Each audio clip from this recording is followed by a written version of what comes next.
باللہ من الشیطان الرجیم بسم اللہ الرحمن الرحیم سلام اللہ علی بقیت اللہ الاعظم امام حسین علیہ السلام 4 انٹرنیشنل ٹی وی کربلا مقدسہ سے اس وقت آپ پروگرام معرفت منتظر عجل اللہ تعالی فرجہ الشریف ملاحظہ فرما رہے ہیں۔ ہماری گفتگو کا سلسلہ ان ذمہ داریوں اور ان مسئولیت کے عنوان سے جاری تھا جو غیبت حضرت امام زمانہ عجل اللہ تعالی فرجہ الشریف میں ہر مومن کے اوپر، ہر شیعہ کے اوپر ضروری اور لازمی ہے۔ آج چوتھا دن ہے کہ ہم اسی عنوان سے گفتگو کر رہے ہیں، اور آج انشاءاللہ گفتگو کریں گے احیاء ذکر اہل بیت علیہم السلام۔ یہ اس دور میں سوشل میڈیا اور دیگر ذرائع سے آپ سنتے ہوں گے کہ بہت سارے مخالفین کا ایک اعتراض ہے کہ یہ شیعہ لوگ ایک سے دوسرے دن مناسبتوں کو بڑھاتے رہتے ہیں، مخصوصاً یہ جو حالیہ دنوں میں ایام فاطمیہ، اس کے اوپر بہت سارے اعتراضات اٹھائے گئے اور کہا گیا کہ پہلے یہ مناسبتیں نہیں تھی اور آج جو ہے یہ مناسبتیں شروع ہوئی۔ سب سے پہلے تو یہ ہے کہ دیکھیں، کوئی بھی انسان ہو، کوئی بھی شخص ہو، وہ اپنے دین میں آزاد ہے۔ یہ ہیومن رائٹس ہے، حقوق بشر ہے کہ ہر شخص جو ہے وہ آزاد ہے، وہ اپنے دینی مراسم کو اور اپنے دینی رسومات کو انجام دے سکتا ہے، چاہے وہ کسی بھی دین کا ہو۔ تو اولاً تو اس عنوان سے کہ کسی کے ذاتی مسائل میں، کسی کے ذاتی اعتقادات اور کسی کے ذاتی اعتبارات میں اور کسی کے ذاتی باورہا میں ان کے اوپر اعتراض کرنا، یہ ویسے بھی پوری دنیا میں یہ قانون ہے کہ یہ ویسے بھی صحیح نہیں ہے کسی کے دین کے اوپر اعتراض کرنا بلا وجہ۔ لیکن بہرحال جنہوں نے اعتراض کر دیا کہ مناسبتیں نہیں تھی اور آج جو ہے یہ مناسبتیں بڑھتی جا رہی ہے، جیسے ایام فاطمیہ ہے اور مخصوصاً امام حسین علیہ السلام ٹی وی میں، کہ جہاں کوئی بھی حضرت زہرا سلام اللہ علیہ کی شہادت سے جو ہم 3 یا 4 روایات ہیں، تو سب کو جو ہے وہ منایا جاتا ہے، اس میں جو ہے وہ گویا کہ ایک میسج دے رہے ہوتے ہیں پورے دنیا کے لیے کہ یہ ایام جو ہے ایام فاطمیہ ہے اور شہادت ہوئی ہے۔ اور اس کے علاوہ دیگر مناسبتیں، چاہے وہ ائمہ اطہار علیہ السلام کے شہادتوں کی تاریخیں ہیں، یا ائمہ اطہار علیہ السلام کی ولادتوں کی تاریخیں ہیں، یا مخصوصاً ایسے ایام کہ جو ایام فرح ہے، خوشی کے ایام ہے اہل بیت علیہ السلام کے لیے، تو اس کو منایا جاتا ہے۔ اب یہ جو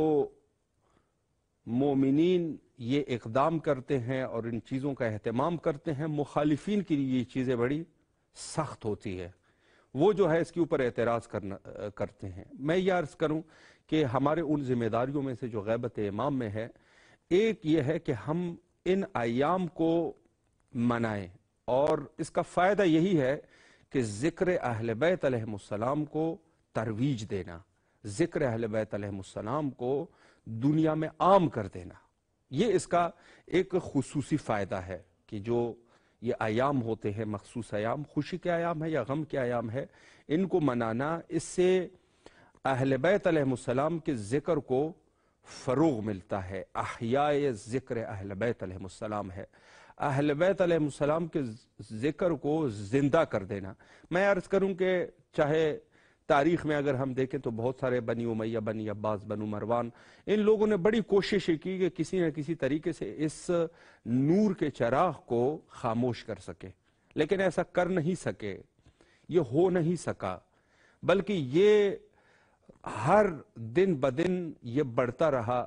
وہی بات ہے کہ فانوس بن کے جس کی حفاظت ہوا کرے، وہ شمع ہی کیا بجھے جسے روشن خدا کرے۔ یہ اس میں کوئی شک نہیں ہے کہ ہم لوگ جو ہے، ہمارے بس میں یہ بات نہیں ہے، کیونکہ یہ ذکر جو ہے خدائی ذکر ہے اور اللہ اپنے ذکر کو بلند کرتا جائے گا، اس میں کوئی شک نہیں۔ لیکن ہماری بھی ذمہ داری یہ ہے کہ ہم اس ذکر کو مزید فروغ دیں، اور یہ خوشبختانہ ان ایام میں اس اشکال کے اوپر بھی جواب دینا چاہوں گا کہ جو آج کے اس دور میں کچھ لوگ اشکال کرتے ہیں کہ پہلے یہ نہیں تھے اب شروع ہو گئے، تو میں اس پر بھی کچھ تھوڑی سی گفتگو کروں گا، لیکن اس سے پہلے یہ ہے کہ الحمدللہ ثم الحمدللہ کہ آج کے اس دور میں مومنین جو ہے وہ کسی طریقے سے بھی، چونکہ ظاہر ہے کہ ان اہتمامات کے لیے، ان چیزوں کے لیے اور ان دنوں کو برگزار کرنے کے لیے، مومنین کو دعوت کرنے کے لیے ذکر مجلس کا اہتمام کرنا یا مجلس یا محفل کا اہتمام کرنا، ظاہر ہے کہ اس کے لیے مالیات کی ضرورت ہے، پیسے خرچ ہوتے ہیں، لیکن مومنین جو ہے ان کو اہل بیت سب سے زیادہ عزیز ہے۔ چاہے ایسے مومنین بھی ہم نے دیکھے ہیں کہ جن کی اتنی حیثیت نہیں ہوتی مالی اعتبار سے کہ وہ ان چیزوں کو منا سکے، لیکن اس کے باوجود بھی حتیٰ قرض لے کے حتیٰ کسی نہ کسی طریقے سے بھی اہتمام کرتے ہیں۔ گویا کہ حضرت امام زمانہ اجل اللہ تعالی فرجہ الشریف کے اس دور میں، غیبت کے دور میں، وہ اپنی ذمہ داریوں کو گویا کہ انجام دے رہے ہیں۔ لوگوں کو یہ اندازہ نہیں ہو رہا، لیکن یہ خود ذمہ داری ہے، ذکر اہل بیت کو فروغ دینا، ذکر اہل بیت کو ترویج کرنا اور ذکر اہل بیت کو گرامی رکھنا، یہ خود ایک فریضہ ہے ہمارا جو اس دور میں الحمدللہ مومنین انجام دے رہے ہیں۔ اب اس اعتراض کی طرف آتے ہیں کہ مثلا ایام فاطمیہ کے اوپر اعتراض کرتے ہیں کہ ایام فاطمیہ پہلے نہیں تھے، 40 سال پہلے نہیں تھے، 50 سال پہلے نہیں تھے، 100 سال پہلے نہیں تھے۔ تو میں ان کی خدمت میں یہی عرض کروں گا کہ دیکھیں، ہمیں دین میں اصل کو دیکھنا ہے کہ دین میں اصل کیا ہے۔ اصل یہ ہے کہ غم کو منایا گیا ہے۔ رسول اللہ کے دور میں بعد از شہادت حضرت خدیجہ الکبریٰ سلام اللہ علیہ، رحلت حضرت خدیجہ سلام اللہ علیہ، اس کے بعد ایک سال، اس سال کو غم کا سال قرار دیا گیا۔ رسول اللہ نے فرمایا کہ یہ غم کا سال ہے۔ آپ اندازہ لگائیں، ایک سال، کوئی 10 دن نہیں، کوئی 40 دن نہیں، کوئی 2 مہینے نہیں، بلکہ پورے سال کو غم کا سال قرار دیا گیا کہ یہ غم کا سال ہے۔ یا دوسرے ایسے مواقع موجود ہے کہ جہاں پر رسول اللہ نے غم کا اعلان کر دیا، اور یہ چیزیں دونوں طرفین کی کتب میں یہ چیزیں موجود ہے۔ مثلا میں نے یہ کہہ دیا کہ خود حضرت خدیجہ سلام اللہ علیہ کے جن کی جب رحلت ہوئی تو اس سال کو سال غم سے تعبیر کیا آپ صلی اللہ علیہ وآلہ نے۔ اب آپ اندازہ لگا، ایک سال، اور رسول اللہ نے جب فرمایا تو ظاہر سی بات ہے کہ جو بھی مسلمان ہوگا اس کے لیے وہ سال غم کا سال تھا۔ اب آپ اندازہ لگائیں کہ شہادت نہیں، رحلت ہوئی ہے، رحلت کے بعد بھی رسول اللہ نے ان کے غم میں اس سال کو غم کا سال قرار دیا۔ تو آپ یہ اندازہ لگائیں کہ اب ان لوگوں کے لیے جو غم اہل بیت علیہ السلام کے قائل نہیں ہے، ان کے لیے اس کا وہ کیا جواب دے سکیں گے۔ تو آج اگر ہم شہادت حضرت زہرا سلام اللہ علیہ یا حضرت امام حسین علیہ السلام کی شہادت، اس میں اگر ہم کچھ دنوں کو مناسبت دے دے غم سے، تو کیا یہ غلط ہے؟ اس کا کیا کوئی ہمارے پاس کوئی دلیل نہیں ہے؟ نہیں جی، دلیل بھی ہے، اور یہ عقل کے مطابق بھی ہے۔ عقل کے مطابق یہ ہے کہ چونکہ قرآن میں بھی فرمایا ہے کہ آپ اہل بیت سے اجر رسالت جو ہے وہ اہل بیت کی مودت ہے، تو مودت اہل بیت میں اگر ہم اپنے آپ سے، چونکہ ہمارے بہت سے رشتہ دار دنیا سے چلے جاتے ہیں، 40 دن تک زیادہ سے زیادہ غم کا ماحول ہوتا ہے، اس کے بعد جو ہے سال کے بعد ایک اور مناسبت رکھ دیتے ہیں کہ سال اس کا پورا ہو گیا مرحوم کا، لیکن خود ہر دن کو غم کا یوم قرار دینا کہ ہر سنت میں بھی شامل ہے۔ بعد از شہادت حضرت مظلوم کربلا امام حسین علیہ السلام، روایت میں ملتا ہے کہ 40 سال تک میرے مظلوم امام حضرت سجاد علیہ السلام نے ایام غم ہر روز گریہ فرمایا کرتے تھے، ہر روز گریہ فرماتے تھے 40 سال تک۔ یعنی حضرت کے آخری عمر مبارک تک، آخری دن تک حضرت نے غم منایا. اگر اور بھی وہ سال ہوتے تو مزید بھی غم کا سلسلہ جاری رہتا. تو اگر ہم امام سجاد علیہ السلام کی سنت کو آج تک اگر ادامہ دے چکے ہیں تو کیا یہ غلط ہے؟ یا اہل بیت کے، اور یہ میں آپ کو بتا دوں اس کے بارے میں کہ یہ فقط شیعہ کتب میں نہیں ہے 20 سال یا 40 سال، یہ خود اہل تسنن کی کتابوں میں موجود ہے. اور موجود ہے کہ امام سجاد علیہ السلام بعد از کربلا، بعد از شہادت امام حسین علیہ السلام ہر روز گریہ فرمایا کرتے تھے، ہر روز گریہ فرماتے تھے. اور حتیٰ وہ مشہور روایت جس کو علماء اہل تسنن بھی بیان کرتے ہیں کہ ان کا ایک غلام تھا، انہوں نے فرمایا بس کیجئے گا مولا، مجھے خوف ہے کہ کہیں آپ اس دنیا سے رحلت نہ کر جائے. یعنی اس قدر، اس شدت سے گریہ فرماتے تھے کہ میں اب ایک سوال کرتا ہوں کہ اگر امام سجاد علیہ السلام 40 سال نہیں 60 سال تک دنیا میں رہتے تو کیا وہ مزید ادامہ نہ دیتے؟ یقیناً ادامہ دیتے، آخری عمر مبارک تک ادامہ دیا. اور یہ سلسلہ جاری رہا. تو کیا ہم اگر آج امام حسین علیہ السلام کے لیے کسی دن کو اگر رکھیں، مجلس امام حسین رکھیں، تو کیا یہ امام سجاد علیہ السلام کی سنت نہیں ہے؟ بلکہ بس اوقات تو یہ بھی ہوتا تھا کہ لوگوں کے لیے خوشی کے ایام ہوتے تھے. کہتے تھے مولا ہمارے شادی میں تشریف لائے، تو مولا فرمایا کرتے تھے کہ اگر میرے بابا کا ذکر ہو جائے تو میں ضرور آؤں گا. آپ اندازہ لگائیں. یعنی آج کے اس دن میں اگر ہم ایام فاطمیہ جو کہ شہادت حضرت صدیقۃ الکبریٰ سلام اللہ علیہا، اگر آج کے اس دن ہم ایام فاطمیہ کو اگر گرامی رکھ رہے ہیں، ان کے یاد کو تازہ کر رہے ہیں، تو کیا یہ سنت اہل بیت میں سے نہیں ہے؟ سنت اہل بیت میں سے ہے. تو ان کے لیے یہی جواب ہے کہ یہ تو پہلے بھی ہو چکا ہے، لیکن اگر زیادہ پررنگ نہیں تھا تو وہ تم لوگوں کی وجہ سے پررنگ نہیں تھا. تم لوگوں کی وجہ سے. اس کی وجہ کیا ہے؟ چونکہ آپ کے پاس بنی امیہ مقدس لوگ ہیں، معاویہ علیہ اللعنہ والعذاب، وہ آپ کے ہاں ایک مقدس شخص ہے جس نے اہل بیت کو اتنا نقصان پہنچایا کہ کسی نے نہیں پہنچایا ہوگا. وہ شخص آپ کے لیے مقدس ہے. جب معاویہ کا پیروکار ہوگا تو اس سے اہل بیت کی محبت ہم کیا توقع کر سکتے ہیں؟ یہ آپ کا جواب ہے. آپ کے ہاں بنو مروان اور بنو عباس جو ہے مقدس شخصیات ہے، تو انہوں نے جو ظلم کیے ہیں، ظلم کے انتہا کیے ہیں. یعنی خود معاویہ کے دور میں 30,000 لوگوں کو اس نے قتل کر دیا. 30,000 لوگ، 30,000 لوگ اپنے یہ ظالم، یہ دہشت گرد.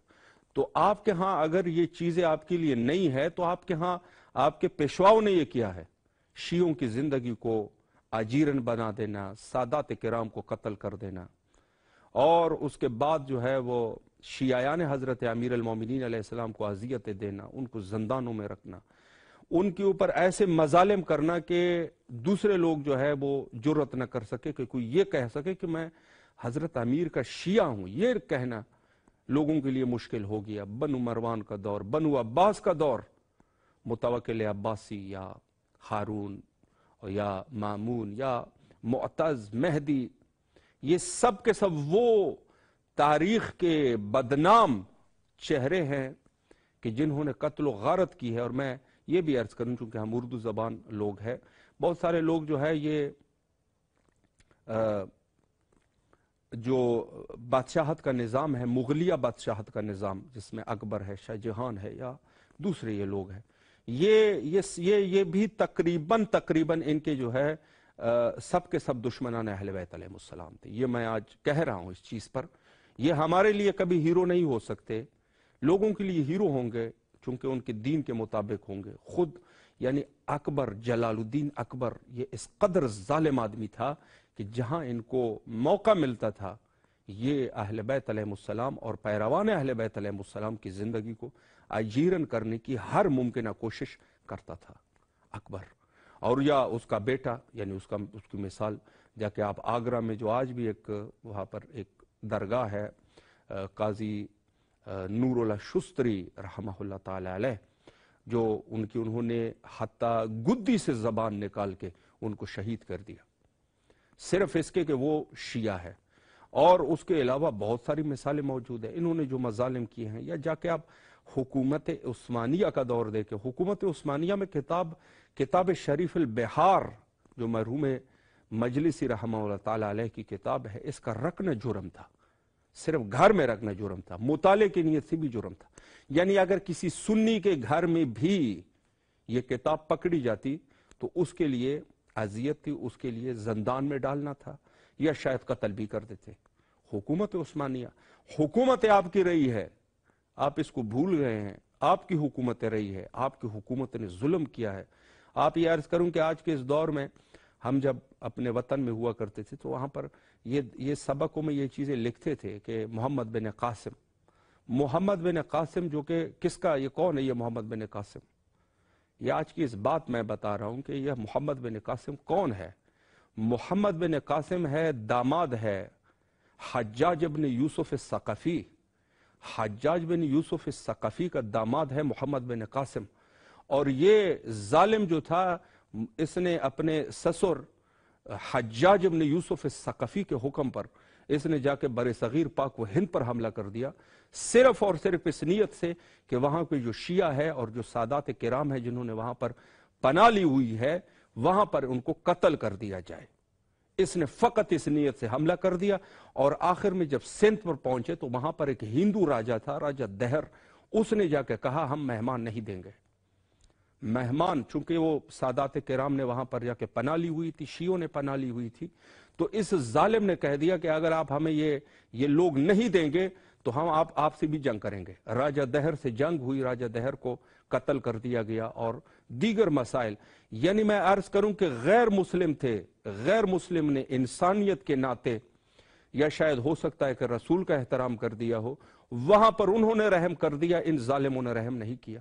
آج کے اس دور میں تیرا کیا تک بنتا ہے کہ تو یہ کہہ رہا ہے کہ یہ ایام فاطمیہ اور یہ اعضاء کا سلسلہ اور یہ جو شیعہ کرتے ہیں پہلے دوروں میں نہیں تھے؟ پہلے دور میں کیا یہ امکانات ہمارے پاس تھے جو ہم کر سکتے؟ بھئی ان ظالمین کا جو دور ہے کہ جنہوں نے اہل بیت کو نقصان دینے کے علاوہ اور کچھ کام ہی نہیں کیا. اور کمال کی بات یہ ہے کہ یہ محمد رسول اللہ صلی اللہ علیہ وآلہ بھی پڑھا کرتے تھے بس اوقات، اور باطناً یہ لوگ جو ہے وہ ان کے آل کے دشمن تھے. آل کا دشمن ہے اور کلمہ ان کے جد کا پڑھ رہا ہے. انہوں نے اوج منافقت کی ہے. ایسے منافق تھے، بدترین منافق جس کی ابتدا جو ہے وہ ثقیفہ سے شروع ہوئی اور پھر بعد میں جو ہے وہ معاویہ کا دور آیا. اور معاویہ کے دور میں انہوں نے جس عنوان سے اس نے ظلم کیے اس کو ادامہ دیا. یزید نے ادامہ دے دیا. آل رسول کی قتل و غارت کا سلسلہ رسماً کربلا سے شروع ہوا. رسماً خون اہل بیت علیہ السلام کو جائز قرار دیا گیا، ان کو بہانہ جائز قرار دیا گیا. کتنے لوگ شہید ہو گئے ہیں، کتنے سادات شہید ہو گئے. حکومت ان کے ہاتھ میں تھی، پورے حکومت ان کے ہاتھ میں تھی. بر صغیر میں اکثر حکومت ان کے ہاتھ میں تھی. تو اس دور میں کیسے ہو سکتا تھا؟ ممکن ہی نہیں تھا. جب ممکن نہیں تھا، آج کے اس دور کا اگر کوئی اہل تسنن عالم آ کر یہ کہے کہ پہلے دور میں تو یہ چیزیں نہیں تھی، آج کیسے ہو گئی، تو ہم ان کو جواب یہی دیں گے کہ حکومتیں تم لوگوں کے پاس تھی، آج بھی ہے، آج بھی ان کی حکومتیں کہ، لیکن الحمدللہ جو تھوڑا سا شعور بڑا کسی نہ کسی حد تک، تو وہاں پر مومنین نے جو ہے اپنے فریضے کو انجام دیا اور اپنے فریضے پر عمل کرنا شروع کر دیا. ذکر اہل بیت علیہ السلام کو ترویج دیا.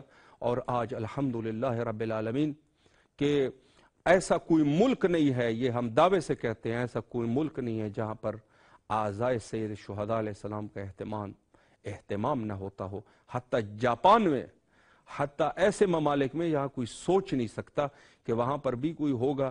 یعنی وہاں تک بات پہنچ گئی کہ پوری دنیا میں جنہوں نے روکنے کی کوشش کی اور کہا کہ کربلا کا مسئلہ کربلا میں ختم ہو جائے، آج کربلا جو ہے پوری دنیا میں کربلا کا ماحول ہے. اور بہت سارے لوگ ایسے بھی ہیں کہ جو دوسرے دین سے تعلق رکھتے ہیں، مذہب جعفریہ والے نہیں ہیں، لیکن کربلا آتے ہیں. اور اس کی وجہ یہی ہے، میں عرض کروں کہ خود ان مومنین نے، ویسے تو یہ ذکر میں نے عرض کر دیا کہ خدا کا ذکر ہے، وہی اس کو آگے بڑھائے گا، وہی اس کو اوپر لے کے جائے گا. لیکن مومنین نے جس طریقے سے زحمت کی، مومنین نے جس طریقے سے اس ذکر کو سب سے عظیم ذکر قرار کر کے لوگوں کے سامنے پیش کر دیا۔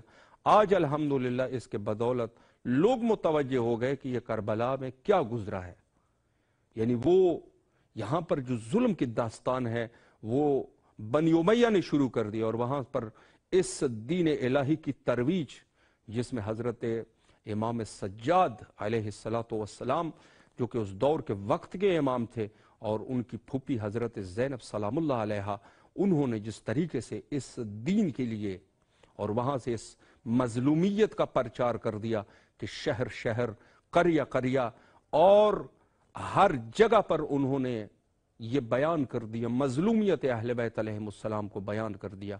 اور ان کتابوں میں لکھا ہے کہ یعنی اگر حتیٰ حضرت زینب سلام اللہ علیہ نہ ہوتی تو دین جو ہے، جو شہادت امام حسین علیہ السلام ہے، جو اصل حق کا دین ہے، وہ وہیں پر ہی رہ جاتا ہے۔ یہ شہادت کا لوگوں کو پتہ ہی نہیں ہوتا، چونکہ انہوں نے اقدام اس طریقے سے کیا تھا کہ اس شہادت کو یہیں پر ہی ختم کر دیا جائے، لیکن ایسا ہوا نہیں، بلکہ اس دین کو فروغ حاصل ہوا۔ اور در حقیقت ہماری ذمہ داری جو غیبت حضرت صاحب الزمان اجل اللہ تعالی فرجہ الشریف میں ہے، وہ یہی ہے کہ ہم اس ذکر اہل بیت علیہ السلام کو ترویج دے اس وقت تک جب حضرت قائم اجل اللہ تعالی فرجہ الشریف ظہور فرمائے، اور اس اپنے فریضے پر عمل کرتے ہوئے ہم بھی حضرت امام زمانہ اجل اللہ تعالی فرجہ الشریف کے لشکر میں شامل ہو سکے۔ یقیناً وہی شخص اہل بیت کا وفادار ہے کہ جو اس ذکر کو فروغ دینے والا ہوگا، جو اس ذکر کو فروغ دے گا اپنے حسب توفیق جس طریقے سے بھی کر سکتا ہے۔ بہتر طریقہ تو یہی ہے کہ مجالس اور محافل کا اہتمام کر دیا جائے، برسر عام محافل اور مجالس ہونے چاہیے۔ ہر شخص کو، ہر عام اور ہر خاص کو اس مجالس میں دعوت دی جائے، ہر شخص آ جائے، سنیں۔ وہ بے شک کم مطالعہ بھی رکھتا ہوگا لیکن اس کو سننا ضروری ہے۔ برسر عام مجالس کا اہتمام ہو جائے۔ کوئی ضرورت نہیں ہے کہ ہم جا کے اپنے شرماتے وہی ہے کہ جن کے لیے شرم ہو، وہ لوگ جن کے پیشوا نے کوئی ایسے کام کیے ہو کہ جس سے انسان شرمسار ہوتا ہوگا۔ ہمارے لیے شرم کی ضرورت نہیں ہے۔ اعزائے سید الشہداء علیہ السلام کو اور اعزائے اہل بیت علیہ السلام کو کل دنیا میں عام کر دیں۔ یہ ہمارے لیے ہمارے سروں کا تاج ہے، یہ ہمارے لیے باعث فخر ہے۔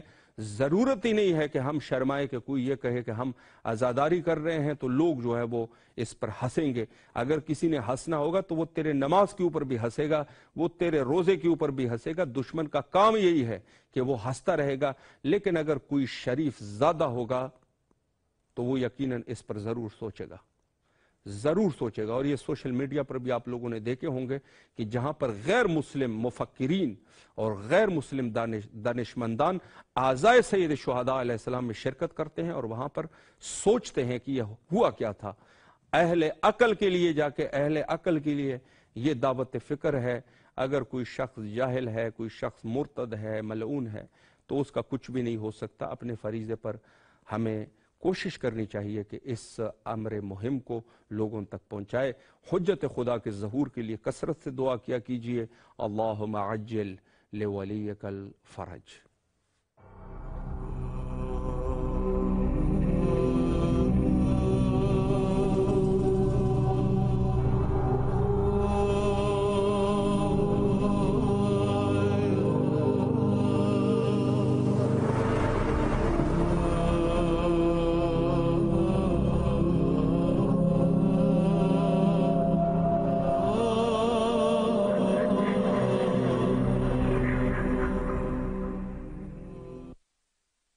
امام حسین علیہ السلام میڈیا گروپ انگریزی Jannat al-Baqi was destroyed 8 Shawwal 1344. 2 years and almost 2 months are remained. 400 years for this tragedy.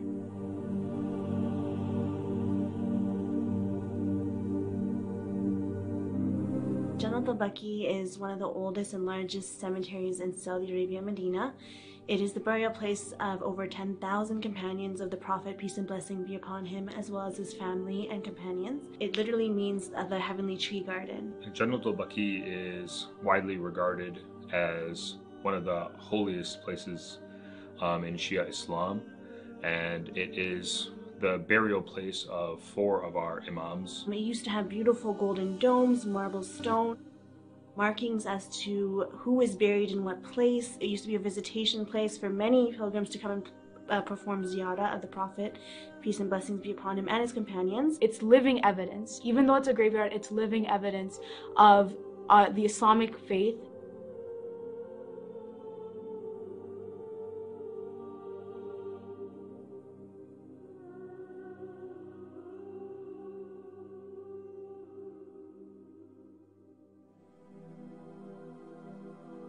Jannat al-Baqi is one of the oldest and largest cemeteries in Medina.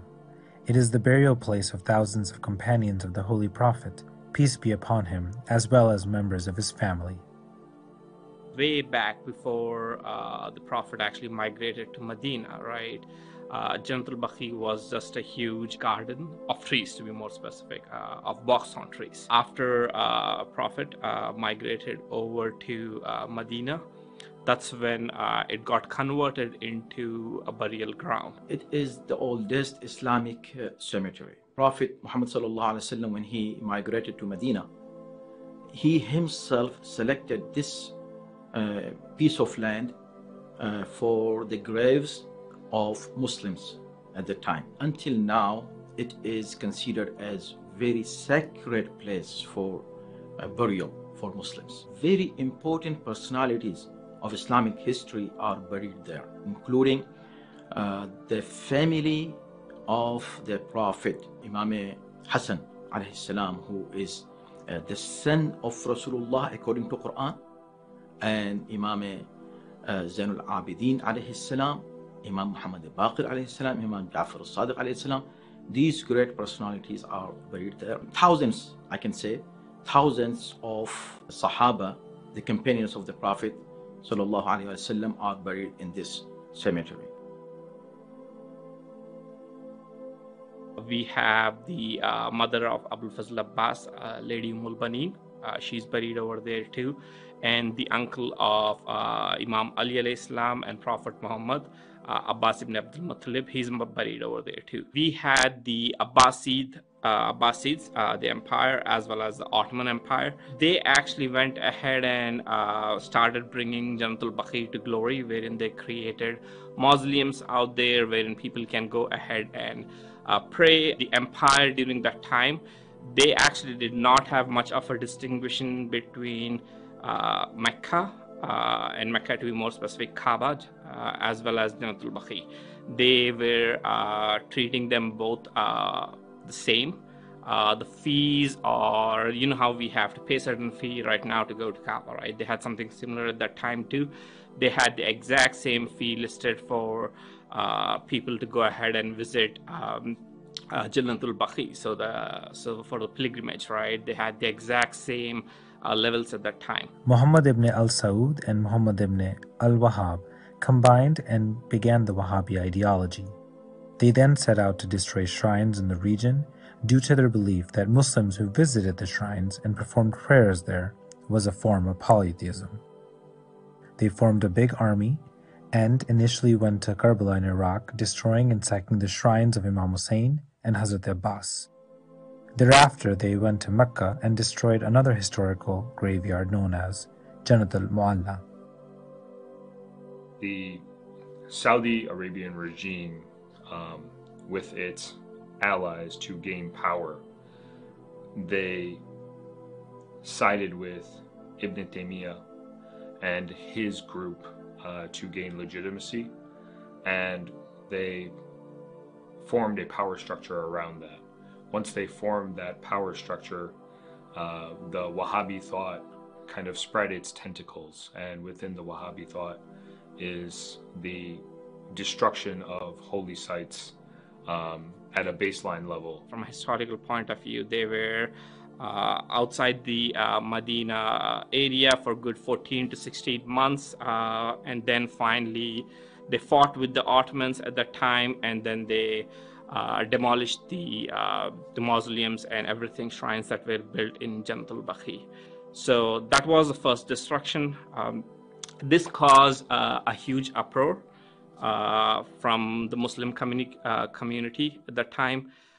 Eventually, after a 6 to 8 year war, the Ottomans gained once again control over, they defeated the Wahhabis, and they gained control over the Makkah, Medina region, and then they started rebuilding the shrines over the duration. Though the Wahhabi coalition was forced out of the region, history repeated itself once again in 1926. The Wahhabis came out with a fatwa that we actually need to go ahead and destroy these mausoleums again, and it was destroyed once again. And this happened overnight, wherein a lot of people did not even know, who were living in Saudi and in Medina, right? You had a lot of Shias at that time. They actually did not know that this was going to happen. They destroyed all the shrines of Jannat al-Baqi. All of them were razed to ground. The destruction of Jannat al-Baqi sparked uproar and protests across the Muslim world. The effects of the demolition of this holy graveyard can be felt until today. Whenever there's a kind of destruction of a building, the built environment has this kind of, attachment to a single group of people, and that in turn has an attachment to the cultural identity. And so I think by destroying the architecture, they, wanted to destroy the cultural identity and the heritage that came along with that. Building a mausoleum on any grave is shirk, according to them, which is a really strange ideology to Islamic world. Why? Because Muslims for centuries would go and visit these places, and these shrines were there for centuries. Scholars, great scholars would go and visit. Of course, it was to follow the Sirat of Rasulullah sallallahu alaihi wasallam himself. He would go and visit the graves. We have in history, we have riwayat that he would go and visit the graves. For someone or for an organization to go ahead and destroy a place where anybody is buried, they have to see that place as a threat to their well-being, to their power, to whatever it is they're trying to protect. So when it comes to the Wahhabi ideology and those behind the movement, I truly believe that when they see the Shia believers who follow the Prophet, peace and blessings be upon him and family, come to Jannat al-Baqi and pay their respects, send their salams, it is a threat to them. And the presence of a dome over, for example, Imam Hussain (al-Islam) is a threat to them, because it's a remembrance of what happened, and it's a symbol of the strength of the Shia. And I truly believe the reason they want to destroy it was to further break down the Shia and destroy that symbol of strength. Based out of Chicago, Illinois, one of the organizations at the forefront of the struggle to rebuild Baqi is the international movement known as the Al-Baqi Organization. The organized rebuilding. This organization actually was started in 2003. We started here with some protests and demonstrations locally in Chicago. Then we decided to go to Washington, D.C., and we started doing that. And mashallah, since then until now, every year we go to Washington, D.C. and protest in front of Saudi embassy. And then after that, we will go to, White House and do the protest, in front of White House, asking our government to disassociate with such a government, which such a regime that is on the top of human rights violations. We had the attack on the shrines of, in Iraq, to be more specific, Samarra, wherein the shrine was destroyed over there. We had bombings out there, and this happened multiple times, but that actually caused an outcry. And the group actually came in as, hey, we had Janatul Baqi destroyed. We cannot have this happen again. So that's where it's like, hey, not only do we need to raise awareness, we also need to go ahead and preserve what we currently have and start to rebuild. The motivation was to spread the word, to protest against the atrocities that the Saudi Arabian regime has been committing and highlight Janatul Baqi and the destruction of Janatul Baqi. This goal expanded from a protest in Chicago and then led to protests in Washington, D.C. That was the main sort of event that Al-Baqi organization held. Yes, Janatul Baqi is a graveyard on its surface, but it goes far, far above that, where it's hope, it's the Islamic faith, and it shows the graveyards of other faiths as well and their heritage sites. Rebuild Baqi organization has always worked to make sure that yes, it happened to us and it shouldn't happen to anyone else. It's not just what happened with the demolition and the destruction, but what's ongoing in the current kind of political climate, right? There's human rights violations being done and women injustices that's prevalent today as we speak. So to kind of bring to light that, and also for the future, you know, ultimately the goal of the organization is the reconstruction of Janatul Baqi.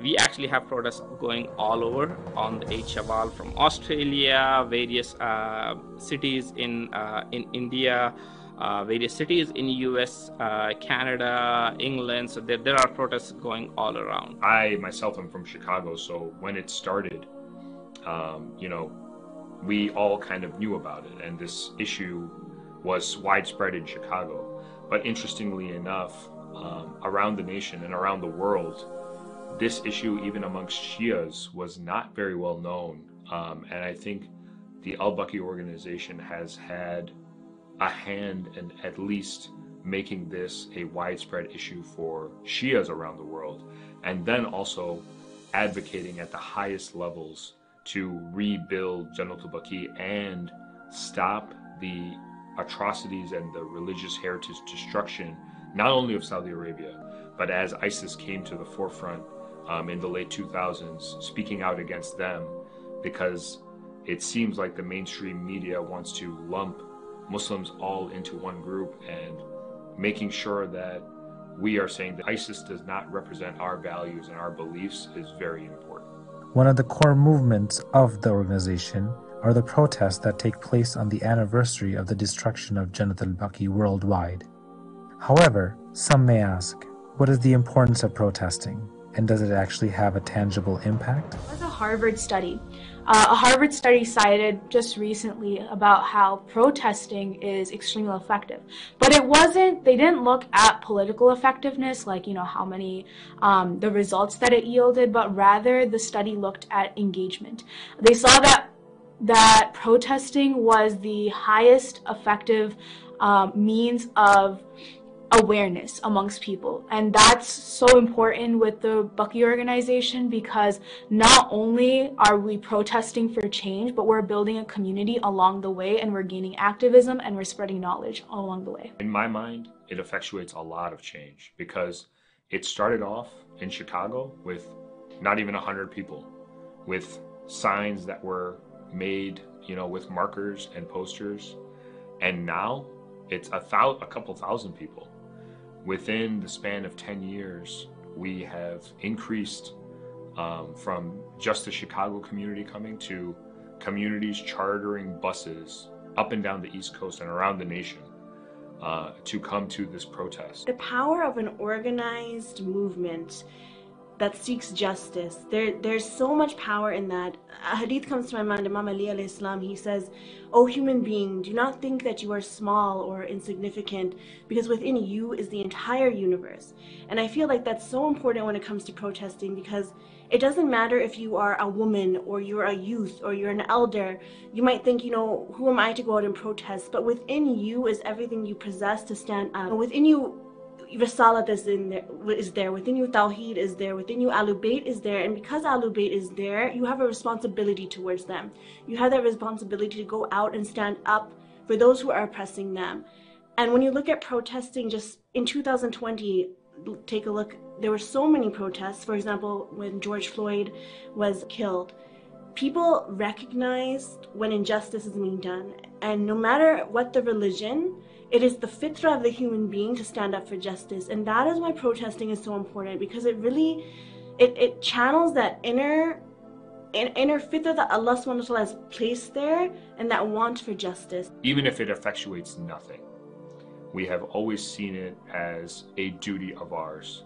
And given that we are the followers of the Ahlul Bayt, we take example from our Imams, and in particular Imam Hussain, who you could say the same thing, that he had only 72 followers against an tyrant army of 30,000. Why stand up? But he stood up. And even if his voice was small at that time, and he did not have many people, it was impactful. And he gave us the lesson to make sure that your voice is heard.